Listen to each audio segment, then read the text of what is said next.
If there's one thing most Americans agree on, it's that politics are increasingly hostile. A new CBS News Battleground Tracker poll finds 84% of registered voters in competitive districts think the tone and civility of politics are getting worse.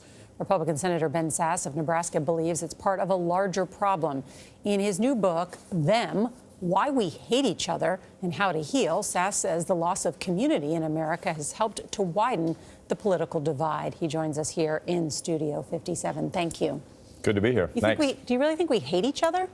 There's a lot of it. I think there's some data that shows over the last 20, 30 years, we've gone from 14% of the public thinking the other party's evil to 40% of the public thinking the other party's not just wrong, but evil. That's not healthy. You write about this unprecedented upheaval that's happening. What's causing it? Is it systemic? So I would say Civil War was really bad, but since then, this is pretty terrible. And I think it's not like politics are important, but it's not like our politics are really wrestling with bigger questions than 15 or 20 or 25 years ago. It's that politics is filling a void of the hollowing out of natural, local, traditional tribes. People usually understood that family, shared vocation, workplace, neighborhood were the core places where your identity was found. Now they're looking to politics. You've got some data to back this, not just your opinion made out of it. Absolutely. Yeah, the size of homes. Yeah, so in the last 50 years, average size of a new home in America has grown 350%, and yet there's a lot of data that shows if your house gets farther and farther from your neighbors, you're less likely to know the person who lives 2 doors from you. That's statistically correlated with being happy. A bigger square footage house actually doesn't really make you happier. We also have less friends, Ben. You say that we're living through a crisis. We're literally dying of despair, and we have less friends. We're not doing as much with each other and to each other. Loneliness. Yeah. Loneliness, you said, is the #1 problem really in this country. At the NIH, you got a whole bunch of researchers and scientists who see loneliness as the #1 public health crisis in America. We've had a halving of friendship in 27 years. The average American in 1990 had 3.2 friends. Today, 1.8. 40% of people have either 0 or 1 confidant. That hurts. And a lot of them, the confidant is their phone. There's no doubt we're seeing a shift in social norms. We're also seeing a shift in political norms as well. And your Republican colleague, Senator Marco Rubio, said he doesn't think we're going to be able to go back to the way things were in political norms. Do you agree with that?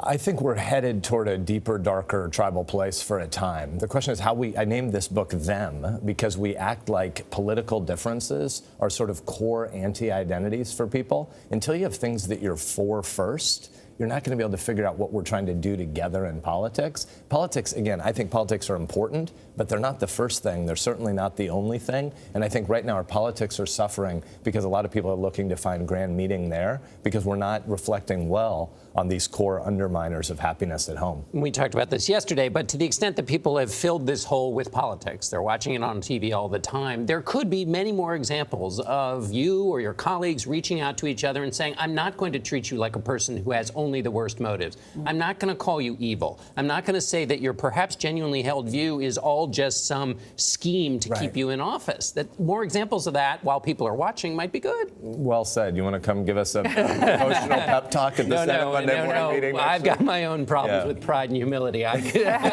We really do have a problem right now where the Senate is being swallowed whole by cable TV news. There's a whole bunch of people who, instead of seeing the Senate as a place that you go to from a community where your identity is rooted, where your friends are, where you're raising kids next to neighbors who may differ with you on politics, but increasingly we're segregating our neighborhoods so you don't actually live next to people who disagree with you on politics. But when you look at the big picture, you say most people aren't watching this polarizing TV, which surprised me. But you say this, because you take on the media, too.